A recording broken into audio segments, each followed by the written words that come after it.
The calendar has turned to the month of August. If you're anything like me, you know exactly what that means. College football is back. Man, that feels good to say. I've done 3 of these already. We did it for the ACC, the Big 10, and the Big 12. Today, I've got my full Pac-12 preview and season predictions. I do come from a sports betting background. Follow me over on Twitter at Fordham Betting. I have one team that's kind of a sleeper in this conference that I did take to win the conference outright at a very juicy number. And then I got aggressive with it. My view of this conference is somewhat different from how the odds makers have laid it out in some of these season win totals. I got 3 season win total bets for you today. So 1 conference future, 3 season win totals here for the Pac-12. I'm deep in the weeds in Major League Baseball right now, but college football is my main sport. Last year, hit at a 55% clip and netted over 27 units. Got off to a great start last year and then had a great finish as well. Finished the year 8-0. We had Georgia in the national title game. We also had that first half under. And listen, I feel even better about how I'm going to fare this season. I'll have tons of sports betting content throughout the preseason and the regular season, both there on Twitter, but also here on YouTube. So be sure to subscribe and make sure you don't miss any of the upcoming content. Also, if you like this video, feel free to leave a like. That helps me and what I'm trying to build here out a lot. So I would appreciate that. Also, feel free to comment any agreements, disagreements. I'm not going to be too hard on any of these teams like I was maybe in some past videos. So with that said, let's go ahead and jump right into my Pac-12 preseason predictions. Like I said, I do have 1 conference future that I'm going to start out with. It's a little bit lofty. I get it. But I do think it's realistic. I sprinkled on Oregon State to win the Pac-12. Got it at 33-1. Thought that price was a little bit outrageous personally. Just going to sprinkle, 0.2 units on it. At that 33-1, I mean, that's netting over 6.5 units if this wins. It's also a good hedge opportunity. With that said, just breaking down the Beavers a little bit. They had their first bowl appearance in 8 years last year. Jonathan Smith has done a really good job with that program. He's got his quarterback back, Chance Nolan.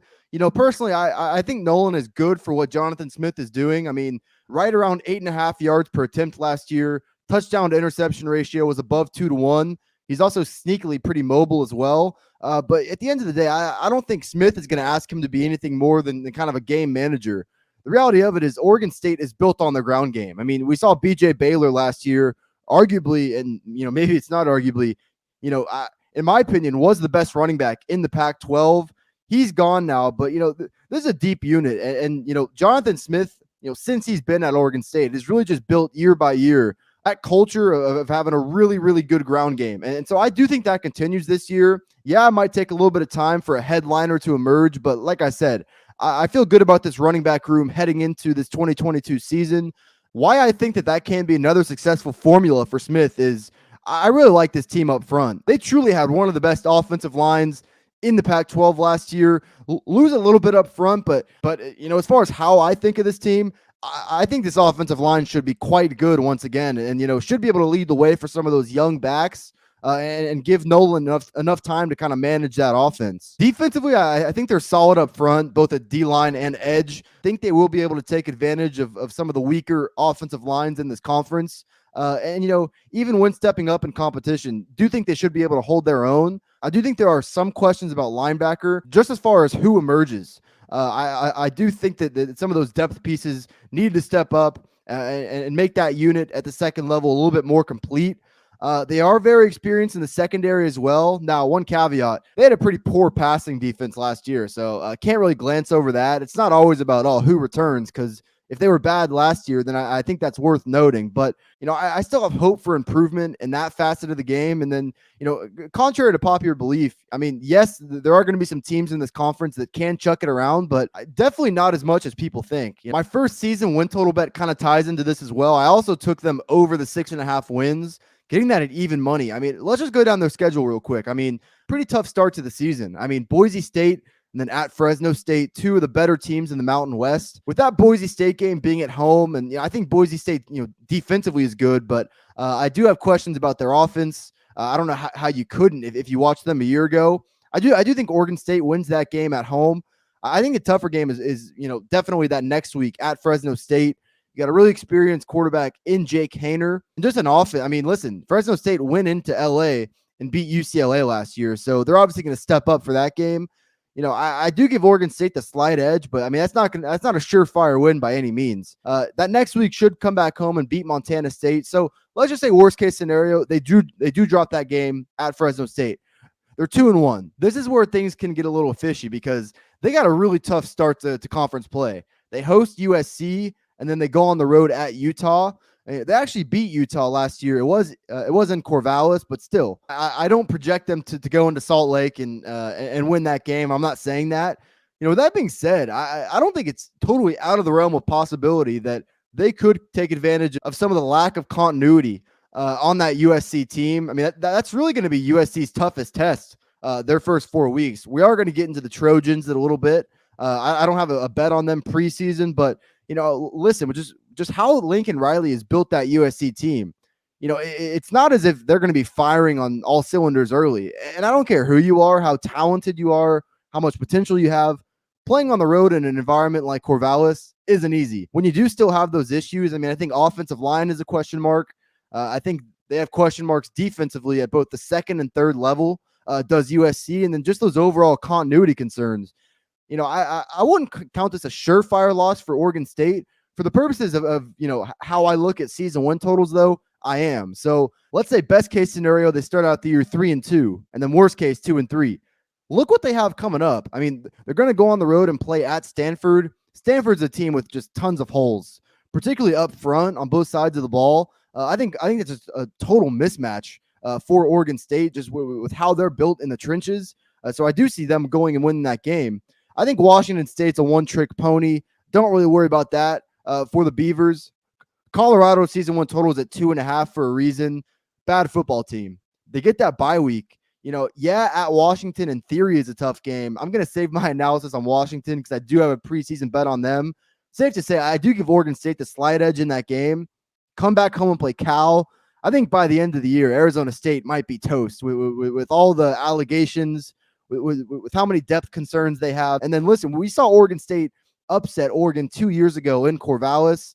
I'm not putting that out of the cards either. So 6.5. I mean, let's say they do start the year 2-3. We'll also be safe and say that they do lose that game at the end of the year against Oregon. I expect them to win all the rest of those games. So how I view this team, I think they're an 8-4 caliber team. Experienced at quarterback, a proven ground game, and I love the way they're built up front on both sides of the ball. I think that just creates a mismatch with lots of teams in this conference. I think their tough start to the season will actually benefit them throughout the year because, after playing USC and Utah, things are going to get a lot easier for them. And just the way this team is built, I expect them to go on a run from the middle of the year to later in the year. So I think over 6.5 wins was a surefire bet for me.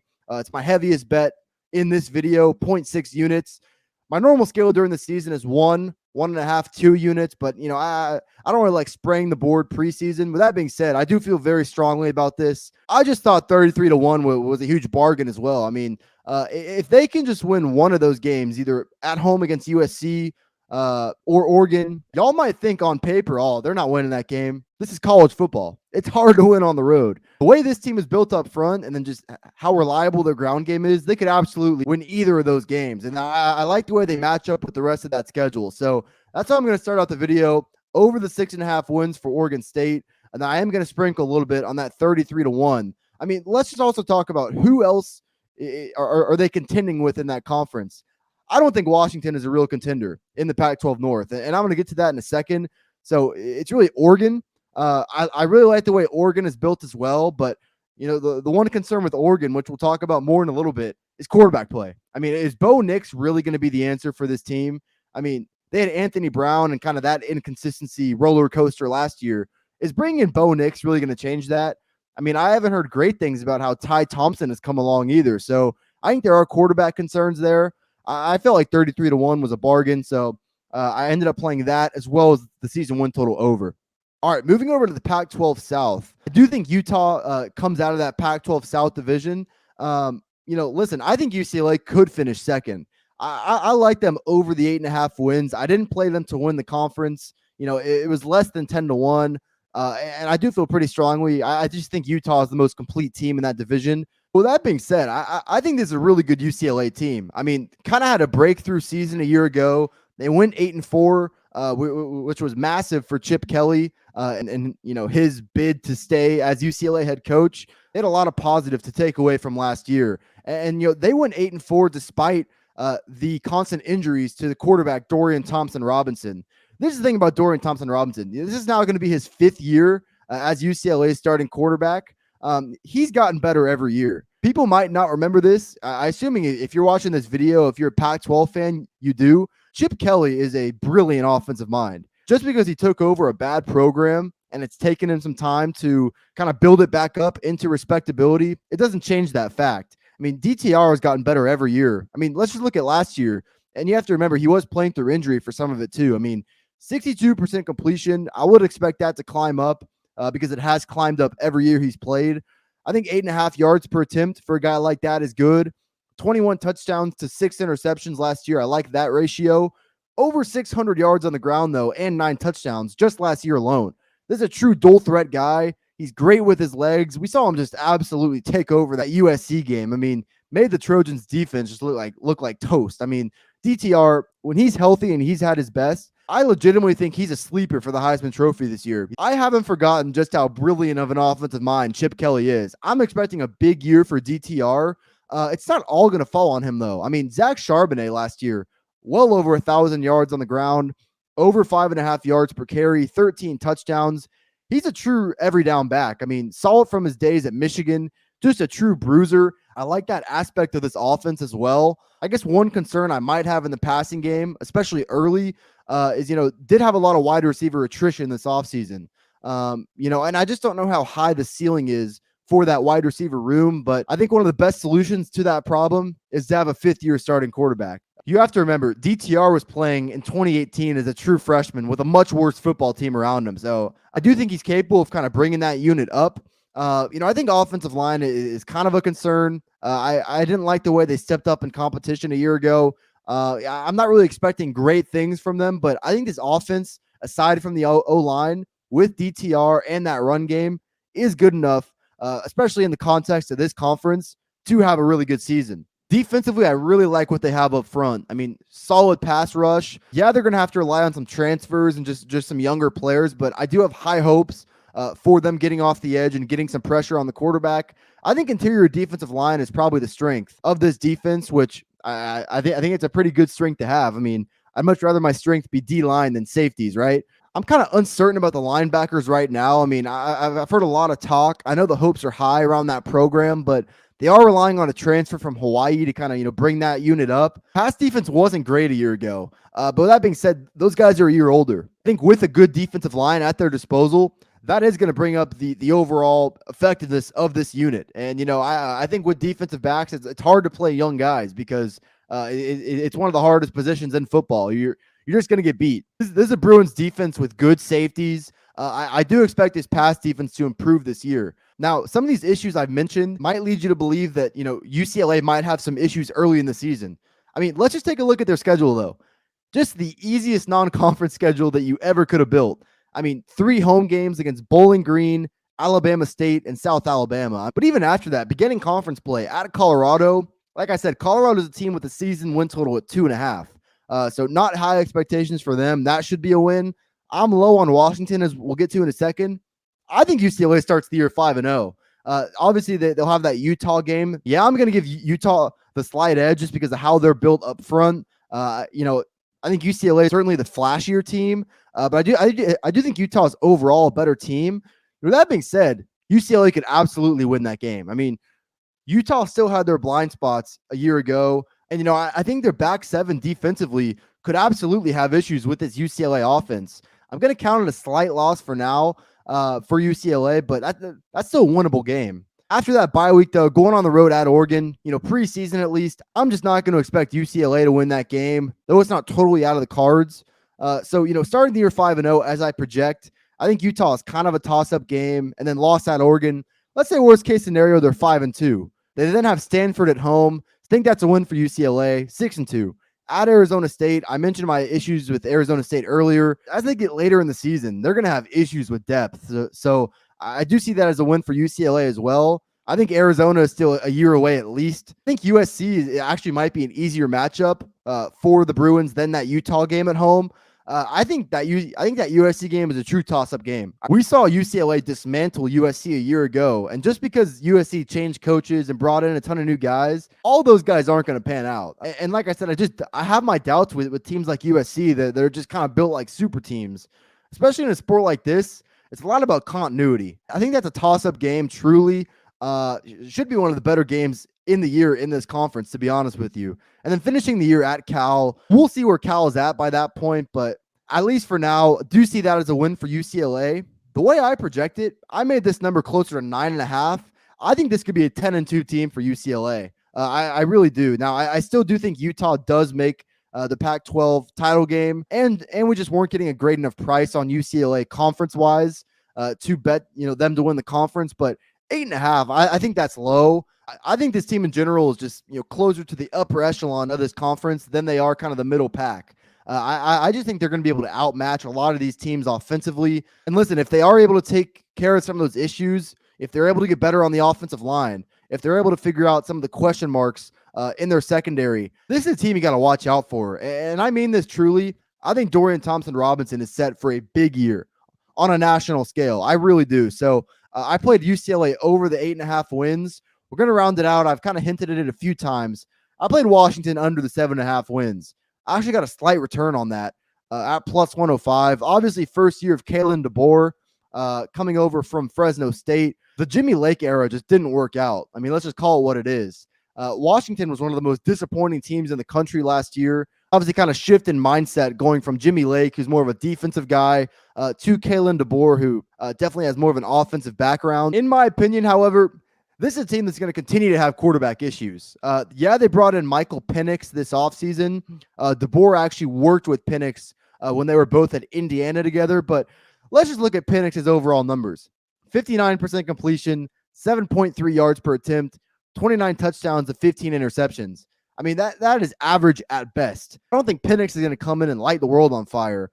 We saw how poor Dylan Morris was last year. I mean, that touchdown to interception ratio is almost 1-to-1 throughout his career. Yeah, they have a young 5-star, still a young guy in Sam Huard, who obviously his family lineage runs through that Washington program. But, it seems like Huard's development curve is going to run a little bit longer than people were originally thinking. Because I just wasn't impressed from what I saw from him last year. I wouldn't be surprised if at some point he takes over this job if Penix is ineffective. I mean, listen, I imagine DeBoer is going to roll with Penix to start out with just because of the familiarity. And I do think Penix has been more effective than Dylan Morris. But, I mean, quarterback is anything but a sure thing for this Huskies team. Not only that, their running game stunk a year ago. Completely ineffective on the ground game.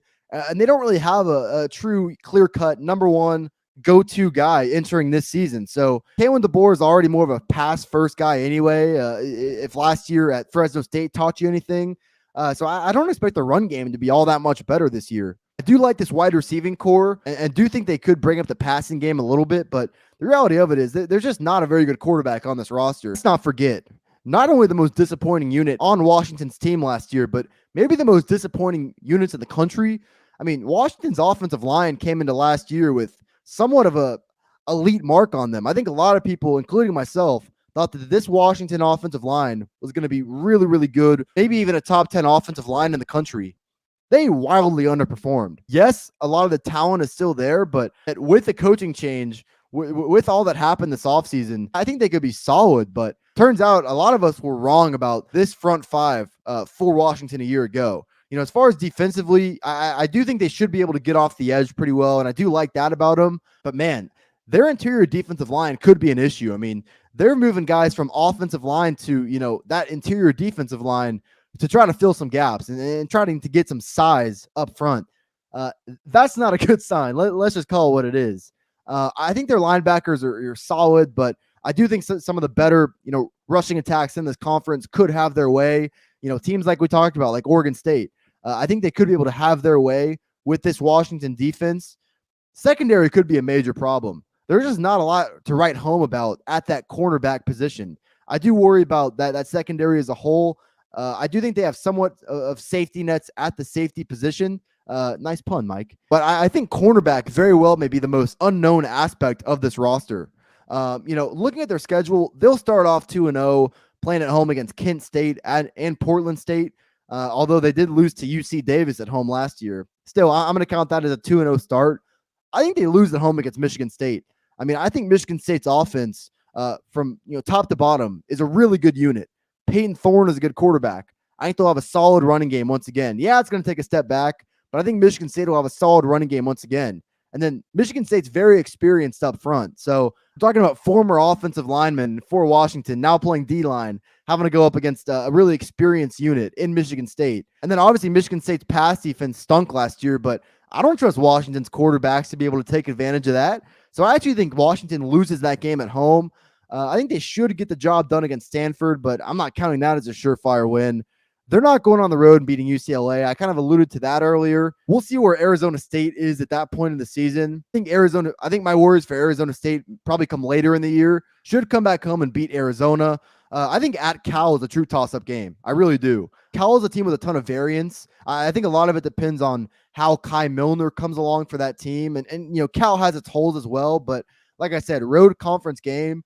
And with as many question marks as I have about this Washington team, I think that's a true toss-up game on the road. I do give Oregon State the slight edge after that bye week, even at Husky Stadium. I mean, listen, it's a first-year coaching staff, and this Washington team has a ton of holes.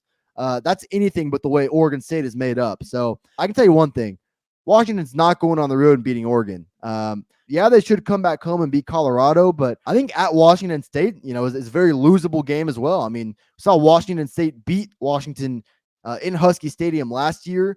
I think Washington State's a team that will get better throughout the year. They're kind of transitioning to an actual real air raid attack. I think that could take an adjustment period, but by this point in the year, that passing offense should be humming. With those concerns I have for Washington, I do worry about that matchup for the Huskies.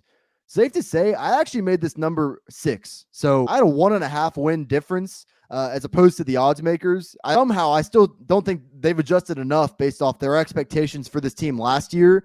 I think it's hard for first-year coaching staffs to come in and have immediate success. I think year 2, year 3 is when that really starts to happen. As you start to get your culture and then your recruits on campus. This team stunk last year. They were 4-8. Is Kalen DeBoer really going to make a 3.5 win difference? This is a team with a ton of question marks. I thought 7.5 was, laughable, quite frankly. So it was my smallest season win total bet, but I saw a lot of value in this under 7.5 wins bet. Also getting a slight return. That's kind of an added bonus, but quite frankly, thought this was just a ridiculous number. All right, want to take a little break here. You might notice I got the Miami Vice shirt on.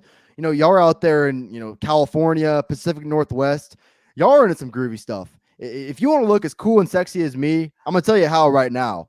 Proud90.com. Unique polos, but very comfortable as well. Now, like I said, y'all are out there in kind of a, wacky part of the country. Let's just call it what it is. Y'all probably like some of these styles. If you don't, though, if you don't think that you can rock something like this, Proud 90 does have more traditional styles as well. They also have t-shirts, hoodies, and quarter zips. Recently added a ladies line as well. So whether you are a lady or you want to treat that special someone, Proud 90 has got all your golf apparel needs. Take it from me. I've been wearing Proud 90 every day this whole summer. They've been a great partner. So if you want to get a discount on your order, I'm going to tell you what to do. Go to proud90.com. If you're watching on YouTube, just use the link in the description. Browse their selection. If you see anything you like at checkout, it's going to be right as you enter your payment information. You're going to enter the code Fordham where it says discount code. Code Fordham, that's going to get you 15% off your entire order. Code Fordham at checkout at proud90.com gets you 15% off your order. Support me, support Proud90, support what we're trying to do. Proud90.com. Let's get right back into the video. All right, with that said, so obviously lots of action here in the Pac-12 preseason. We still got lots more teams to cover. We're just going to kind of run down the list. Talking about USC, obviously, first-year head coach Lincoln Riley. We saw what he did at Oklahoma, but, what he inherited at Oklahoma with what Bob Stoops had built there for, nearly 2 decades. He had a Heisman-level quarterback in Baker Mayfield that first year, and then, also a Kyler Murray on the roster. Pretty good way for a first-year head coach to start. Now he inherits a 4-8 team, and USC stunk last year. No ifs, ands, or buts about it. I mean, they were a bad football team. With that being said, Riley used the transfer portal to his advantage. Obviously brought over Caleb Williams with him from OU. Williams overall, and especially statistically, had a good year. I mean, 9.1 yards per attempt. That's really good, especially for a true freshman. Only 4 interceptions, too. So, like that for a young player. He's also very good with his feet.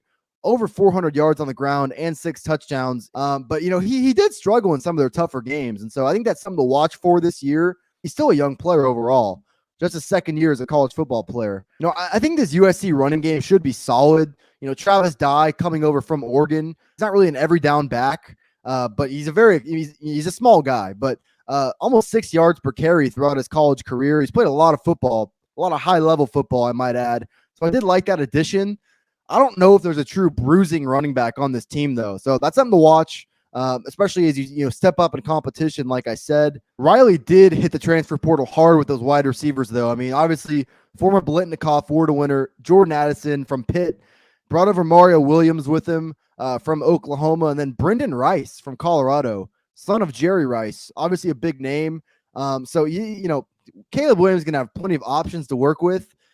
My overall concern about this team is just continuity. I mean, all these guys are playing together for the most part for the first time ever. So, I do think early that is something to look out for.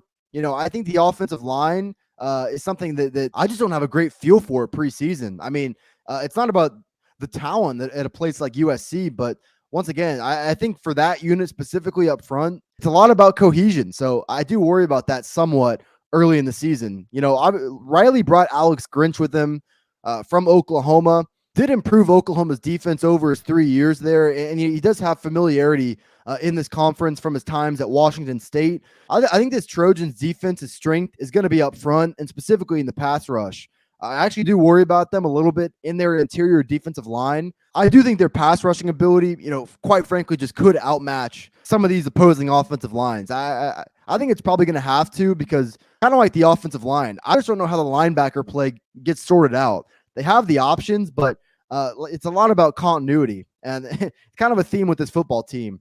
I also think secondary is kind of a bit up in the air. It's really just a continuity thing with this team. It's not about the talent, but I do have just continuity concerns. Now, the one thing that does benefit them, they got a pretty easy start to the season with Rice. I don't think at Stanford is truly a real upset threat. I mean, wouldn't be totally shocked. I mean, we saw Stanford beat Oregon last year, but I think Fresno State's a pretty good home test. I really think at Oregon State could surprise people. Depending on what that line is in Corvallis, I do see myself hopping on the point and taking the points with Oregon State in that game because I do think Oregon State is going to be able to ground and pound their way through this USC defense. And, it's still going to be early in the year. Lots to sort out for Lincoln Riley. From there, though, I mean, I already said that I don't think they're going to go on the road and beat Utah, but really easy schedule for the most part throughout the rest of the season until the end. I do think at UCLA is a true toss-up game. We'll see where both of those teams are at that point in the season. I feel good about UCLA's chances to win that game. I think Notre Dame is a high floor, low ceiling kind of team. I just kind of think they are what they are. I think if USC gets some of those issues sorted out, which by game 12 you should win that game at home. With that being said, I do lean towards USC's season 1 total under. In theory, bringing all these new transfers in, that sounds great, but championship level teams are built from within. So I do think they probably go 9-3. Don't really think they're a true threat to make a playoff push this year. But yeah, that's kind of how I see the Trojans going into 2022. All right, talked about Utah a little bit. Obviously won the Pac-12 last year. I mean, they just dominated Oregon, not once, but twice in about a 3-week span. Put up a pretty good fight in the Rose Bowl, but quite frankly, we're just outmatched against that Ohio State offense. Do return a lot on this team though, particularly on the offensive side of the ball. I mean, Cam Rising is back. Cam Rising is not a great passer. Just 7.5 yards per attempt. But the one thing I like about Rising, just 5 interceptions last year, and he's a pretty mobile guy. Over 400 yards on the ground last year. Once again, this is going to be a run-first team. I mean, they get Tavion Thomas back, who over 1,000 yards on the ground last year, 5.6 yards per carry, 20 touchdowns as well. I like the depth of this Utah running back room too. So if Thomas were to go down, I don't think there'd be a huge drop off. But with that said, I do think you have to account for Rising taking that next step this year. Remember, he didn't start the year last year as Utah's starting quarterback. Pretty inexplicably, they ran with Charlie Brewer out there for the first 3 games. They started the year 1-2. Rising didn't get that whole offseason knowing he was the starter. So with that under his belt, think he could progress this year. And, he's got 5 of his top 6 receiving options back too. That's both wide receivers and tight ends. This should be a solid offense all around. Yeah, they lost 2 of their starting linemen to the draft, but this offensive line should be very good at a minimum. I mean, they could easily beat elite up front once again. As far as the defensive side of the ball, I think their front four will be stout and solid, kind of as they were last year. In their back 7, though, specifically at linebacker, 2 huge losses at that position. I do see some overall regression in their run defense this year. I just haven't heard good enough things about some of those guys filling in those 2 linebacker roles to where I'm going to feel great about their run defense. With that being said, still should be a solid unit. And I think having a pretty, rock solid front 4 will help. Secondary could get challenged in some of their tougher matchups, but overall, see it as a pretty dependable unit. This is just a really complete team for Kyle Whittingham once again. As far as their schedule, they open up the year at Florida. Pretty tough game to start the year. They are favored in that game. 2.5-point favorites last time I checked. I agree with that line and think they do squeak out a win in Gainesville. I think San Diego State is a tough test at home early in the year, but with it being at home and just some of San Diego State's offensive issues, don't really see Utah losing that game. It's also going to be a revenge game from last year. I think at UCLA is tough, as I mentioned, but I do think that they do handle the Trojans at home. From there, really easy back half to the schedule. I do lean towards their season 1 total over the 9.5. I think this team makes the Pac-12 title game, probably wins the Pac-12 outright. I think they deserve the favorite in this conference, not USC. I think USC is a good team, but I don't think they'll be great this year. I think Utah is far and away the most complete team in this Pac-12 conference. Just mentioned it with Oregon. Obviously, Mario Cristobal departs to his alma mater at Miami. So Dan Lanning, who was the defensive coordinator at Georgia, is now in as head coach.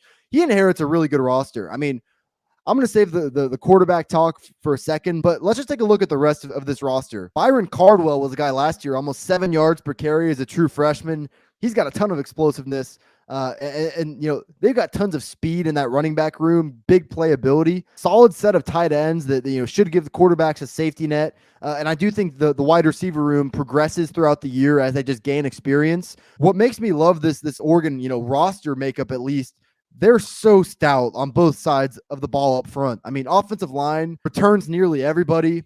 Mario Cristobal recruited that position, obviously, by being a former offensive lineman. Cristobal put a lot of stock into recruiting that position. I love that aspect of this Oregon team last year. Their offensive line will be the strength of their team again this year. But then on the other side of the ball, too, they had a really good front 4 last year. Obviously, they lose Kayvon Thibodeau. So, yeah, do need some young pass rushers to kind of speed up their development, but still should be a very stout unit once again up front for the Ducks. Linebacker will be very good. Noah Sewell was picked as the preseason first team all Pac-12 linebacker, so should give you a pretty good feel about how good that group really is. I feel good about their secondary as well. I think they're really good at safety. They lost one of their anchors at the cornerback position, but picked up a pretty good transfer from Colorado. And then their other cornerback and their nickelback return. So really, aside from quarterback, this seems to be a team that should be able to contend for this conference. But, quarterback is obviously arguably the most important position in sports. I've alluded to it already. I don't think Bo Nix is a championship level quarterback. I mean, 7.1 yards per attempt last year at Auburn. He did show, signs of taking care of the football better, and he can run. As you get into some of these tougher games, you're going to have to be precise throwing the football. And he just hasn't proven that he can be that guy throughout his college career. And that's why none of his teams have ever come close to competing for a conference championship. Ty Thompson is a guy that I thought would have played more last year. Why he didn't play last year and kind of what I've heard so far through the preseason, which take that as you will, but it just doesn't seem like he's coming along as fast as people expected. So the way they're built up front, with how they're going to be able to stop the run and just all the explosiveness they have offensively, it's really just quarterback that I worry about. I don't see them beating Georgia week 1 and then, really tough game against BYU early in the year. I do give them the edge in that game. Things will certainly get easier from there, but I think UCLA is a tough game. I just alluded to that Utah game a second ago, but at Oregon State to close the season. I know I'm high on Oregon State, but man, that is not a surefire win for Oregon. like I said, teams with a question mark at quarterback like Oregon, we'll see how things shake out. I mean, their preseason win total was 8.5. I mean, I tend to lean over to that. It's juiced like minus 140 to the over, and they haven't moved it. So obviously the odds makers feel pretty solid about that number. I really like the way this team is built, aside from quarterback. I mean, that's really my only concern. All right, Washington State, obviously a team that dealt with a lot of turmoil last year. Zach Dickert was inserted as the interim head coach. He did a really, really good job of just keeping things stable around there, so much so that they hired him as the full-time guy. With that being said, this team is going to have its holes. Can't run the football. I mean, lost their top two options from a year ago. Nakai Watson figures to be the lead guy and just 3.2 yards per carry last year. That's not good. Lose three starters on the offensive line. I don't have high expectations for that unit whatsoever. And then defensively, big shoes to fill a linebacker. I think their secondary is only okay. I mean, I don't expect their secondary to step up in some of their tougher matchups. One unique twist about this Washington State team is their quarterback, just, offensive overall situation. They bring in Eric Morris as the offensive coordinator. Comes in from Incarnate Word at the FCS level. He's a true air raid guy, but he does like to run the football too. And with him comes Cameron Ward, who was the quarterback at Incarnate Word. 38 touchdowns to 10 interceptions a year ago. I mean, 64% completion and 8 yards per attempt. That doesn't light up the world, but still a guy that's familiar with this system. Just as the rest of the team gets acclimated to it, could progress throughout the year. I just do worry, though, because I don't think Washington State's going to be able to run the football. I don't think they're talented at running back, and then I don't think they're going to be good enough up front either. Probably going to be a team that has to rely a lot on the passing game. They should start the year out 2-1. Zero way they go on the road and beat Wisconsin, though. But preseason, I can't expect them to, beat Oregon, go on the road and beat USC or Oregon State. I mean, I think they're going to have to beat teams like Cal, teams like Arizona State. Got to beat Arizona. And, I think teams like Washington and at Stanford are winnable games too. Overall, though, seeing their season win total at 5, I was actually hoping that people would kind of buy into the hype about this offense and, hopefully would get this number at 6 or above. That's kind of honestly where I thought the perception was of this team. I had them right at 5 wins, though. I think that's the right number. Throughout the year, though, I think this is an offense that should get better. Like I said, as the rest of the team gets acclimated to the new system, I thought I had something on the Washington State win total under, but the odds makers are right there with me. All right, Arizona State, maybe the most interesting, follow in the country right now, not really for on-field reasons. It's been a really turbulent last year for Herm Edwards. Obviously, they've got the whole NCAA investigation. We really just kind of saw a mass exodus from that program over the offseason. I mean, 3 assistants resigned, including Antonio Pierce, who was their defensive coordinator. And then Herm Edwards also fired 2 other coaches. So 5 new assistant coaches under Herm Edwards, and then had 17 players enter the transfer portal, including some key offensive pieces. As far as this offense, though, did bring in Emory Jones. I feel like Emory Jones was a pretty solid quarterback last year. He actually exceeded my expectations at Florida. I mean, 68% completion, over 8 yards per attempt. He's also a really good runner. I mean, 700 yards on the ground last year. The only concern for Emory Jones is turnovers. I mean, 19 touchdowns to 13 interceptions. Turnovers are a killer. So he's got to clean that up. And I do worry about that kind of entering a new system, a new place. Think turnovers, could bite him once again. But I actually thought that was a good quarterback pickup, all things considered. I do expect this team to run the football quite a bit, though. 2 good options in Valladay, who comes in from Wyoming, over 3,000 career yards. They got Nagata as well, 5.5 yards per carry last year. I think they should be good 1-2 punch at running back. Wide receiver is thin, though. I mean, that was a position that got raged by the portal. And with a new quarterback as well, I think that kind of boggles down their passing game a little bit. And then Herm Edwards tried his best to get some transfer offensive linemen to make that unit better, but I just don't expect much from this offensive line. So I'm really in kind of wait and see mode on this Arizona State team as a whole. We'll talk about their defense really quick. I brought in Donnie Henderson as the defensive coordinator. I actually think they'll be okay up front on the defensive line. Specifically on the interior, I like their starting linebacker unit, but this is where depth comes in. When you lose 17 guys to the portal and you're kind of in the situation that Herm Edwards is in later in the year, as inevitably injuries occur, having bad depth, could bite this linebacking core. And I don't expect much from their pass defense either. Don't like them at cornerback, and just don't like the secondary as a whole. Should start the year out 2-1. See little to no chance that they go on the road and beat Oklahoma State. Not going to beat Utah or USC either. They have what I would call a lot of toss-up games. I mean, I think Washington at home is a winnable game. I think at Stanford is a winnable game. Should go on the road and beat Colorado. Not beating UCLA, not beating Oregon State, in my opinion. We'll just see where they're at kind of later in the year, because whether it be for depth concerns or the NCAA cracks down on them during the season, this is a team that kind of could fall apart as the year goes on. I do have my worries about that.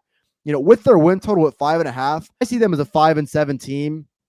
I just don't see them stepping up in competition well. I really just kind of see 5 clear losses on the schedule. Depending on how things go, this program could be in a really rough spot. So I was this close to playing their win total under the 5.5. Definitely something to keep track of throughout the season, though. Cal, another really interesting team.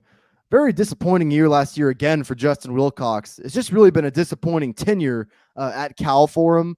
And unfortunately for him, just 8 of his 22 starters returned. So he's going to have to rely on a lot of new pieces. I think a lot of how Cal is going to go this year, it's going to go with quarterback play. Chase Garbers was just an incredibly average quarterback these past few years. Bringing in Jack Plummer from Purdue, I really think he's more of the same. And I actually think he's probably a little bit worse. Less than 7 yards per attempt throughout his college career. So that's not very encouraging. I think for Justin Wilcox and Cal to take that next level, I think Kai Millner, he's a young player, but I think he's just so much more talented than a guy like Jack Plummer. If I'm Justin Wilcox, who's kind of coaching for his job, I would throw the young gun in there and Kai Millner and just kind of roll with him. I think the run game will be solid. Damian Moore had over 5 yards per carry last year, but I do worry about depth. Don't think the receivers are game-changing whatsoever. I don't like what they have up front on the offensive line. Lost a lot of key experience off of last year's team. Similarly, I don't really like them up front on the defensive line. Think they're okay at best. Should be able to stop the run, though. Like what they have at linebacker. I don't necessarily expect this pass defense to get gashed, but I do think teams could just kind of pick away at the secondary. Like I said, it's pretty simple to me. Seeing their season win total at 5.5, if they can get better quarterback play than they've gotten from a guy like Chase Garbers, which I think only Kai Millner has that ability, this team could absolutely make a bowl game. Their only clear losses, well, they have quite a few. I don't think they're going on the road and beating Notre Dame, not beating Oregon, not beating USC. I don't like the way they match up against Oregon State. And then, given how high I am on UCLA, think that's a tough game to win. But, on the bright side, should start the year out 2-0, need to beat Arizona, need to go on the road and beat Colorado, and then need to win 2 of those 3 games against Washington State on the road. And then, preferably both those home games against Washington and Stanford, which I think that's doable. Just in general, though, I had much higher expectations for the Justin Wilcox era. And listen, I get it. Cal is obviously not a football first kind of place, but still, it's been pretty disappointing up to this point. And until they get good quarterback play, probably going to remain that way. All right, Stanford. I mean, they were terrible last year, just 3-9 a year ago. I'll say the one strength about the Stanford team is going to be the passing game. They've got dudes on the outside as playmakers, and now they got Tanner McKee back off of a year of basically where he was the full-time starter. Although in a pretty inexplicable decision, David Shaw ran Jack West out there game 1, which is pretty hard to defend. Overall, though, Tanner McKee is not one of those guys that necessarily, I think is going to, light up the stat sheet in college football, but he does run a pro-style system, and, I think NFL scouts are very high on Tanner McKee. I guess my main issue with him and just this offense in general is, A, they can't run the football. Couldn't run the football last year. Don't like what they have at running back, and I don't like what they have up front either. They're experienced on the offensive line, so that helps. They're more likely to maybe take that next step, but their offensive line stunk a year ago. So McKee is not a mobile guy. In that system, quarterback is going to need time to throw the ball. I think a lot of their offensive success is just going to go with how well the offensive line plays. And personally, I'm not too high on that being the case. Defensively as well. Defensive line is kind of being rebuilt right now. Just don't really have the size and or athleticism right now to match up with some of their tougher competition. So should expect that to be a rough unit for them. But that being said, I do think their back seven is pretty good. Linebackers are solid. Don't think they're going to get necessarily gashed against the run. But I think I think the secondary is the strength of this defense. They got Caillou Blue Kelly, who's a first-team All Pac-12 defensive back. Win total is at 4.5. They'll beat Colgate. But really, aside from that, I mean, I don't know if there's a surefire win on the schedule. I mean, I think they could go on the road and beat Washington. I'm not necessarily going to predict that. Should beat Arizona State at home. I think that's a game they're going to have to win. And probably got to beat Washington State at home too. But with that non-conference, playing BYU and Notre Dame, I mean, they got a tough schedule. So I definitely wouldn't lean towards the over 4.5. I think this is just kind of a wait and see team. I mean, Stanford football has been on the steady decline for the last 5 years or so. So we'll see. I'm kind of in wait and see mode on Stanford. Man, I thought Arizona State had issues with the transfer portal. Colorado went 4-8 a year ago, but 22 guys transferred out of the program. They also had to replace 6 coaches as well. Those are numbers that you don't like to see. Horrible offensive coordinator hire. Mike Sanford Jr. really kind of boggled down that Minnesota offense. I hate that hire so much for this Buffs team. The reality of it is quarterback play was bad last year. I actually think Brendan Lewis has what it takes to maybe be a serviceable guy for him, but 6 yards per attempt is just brutal. He was really bad. Yeah, they got JT Shrout, who once played at Tennessee, but there's probably a reason he's not at Tennessee anymore. So probably not going to get good quarterback play, and I don't like the way Sanford deals with quarterbacks.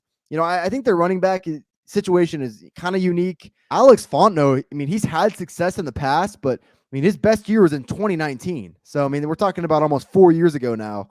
So that's not really the most hopeful sign ever.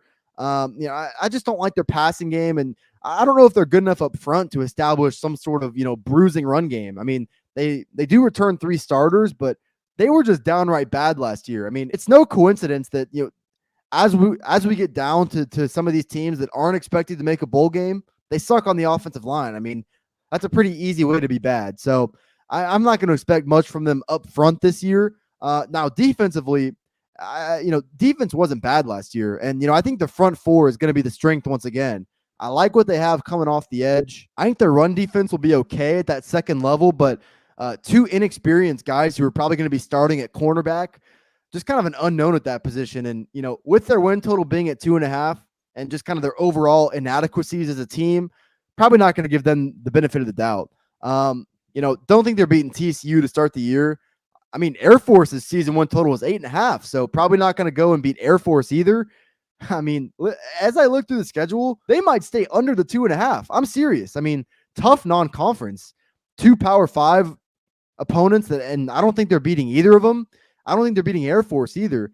I actually lean pretty heavily towards the win total under for Colorado. I mean, with the horrible offseason they had, they were a bad team last year. Tough schedule too. I mean, maybe they beat Arizona State at home. Maybe they beat Arizona on the road in the toilet bowl. But I mean, other than that, I mean, this is a team that's going to be outmatched. All right, rounding it out here with Arizona. Obviously, still very early into the Jed Fish rebuild. I'll say this though, he's had a good start. Number 1 recruiting class overall this past year in the Pac-12. That's pretty promising. He's also got a 60% roster turnover. So it's going to be basically a new team that really starts with quarterback. Jaden DeLora was a guy, Pac-12 freshman of the year last year at Washington State. He now transfers over to Arizona. I mean, listen, this is a guy that was 8 yards per attempt as a freshman. That's solid. 23 touchdowns to 9 interceptions. That's going to elevate that quarterback room greatly because they stunk at quarterback last year. I think running backs could emerge throughout the year. They're young, but I do think they have talent at that position. They're also young at wide receiver too, but Jed Fish has called that arguably the most talented and high upside unit on his roster. So this is going to be an upgraded offense this year and this is a big if offensive line cannot be a liability. Lost 2 of their best players from that offensive line last year. And, just being at year 2 in his rebuild, depth is still going to, quality depth that is going to be a major concern for this offensive line. So that's something to watch out for. But overall, this should be a much better offense than it was a year ago. Defensively, they got 1 pretty good edge piece. I think their D line is only okay. And I do worry about depth up front there. So having depth issues and just, quality depth issues up front on both sides of the ball, that's not good. I think their linebackers will be okay as well, but, could get gashed in some of their tougher matchups. I actually think the strength of their defense is going to be their secondary. I just don't see this Arizona defense necessarily getting gashed. I think teams will probably just try to run the ball on them. Their win total is at 2.5. I guess the issue is I don't really see a clear win on the schedule for them either. I mean, they could beat Colorado at home. If Arizona State is, truly as bad as they could be by the end of the year, they could beat Arizona State at home to end the year. But tough non-conference. I mean, San Diego State on the road, that's a tough non-conference game. They're not beating Mississippi State.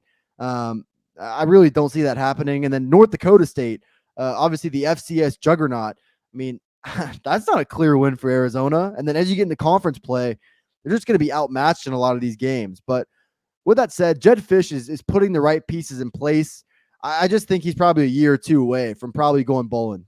Alrighty, guys, that's going to do it for today's video. Appreciate all you tuning in. I really kind of sprayed the board here in the Pac-12. How I see this conference versus how these teams are being priced was a little bit of a difference.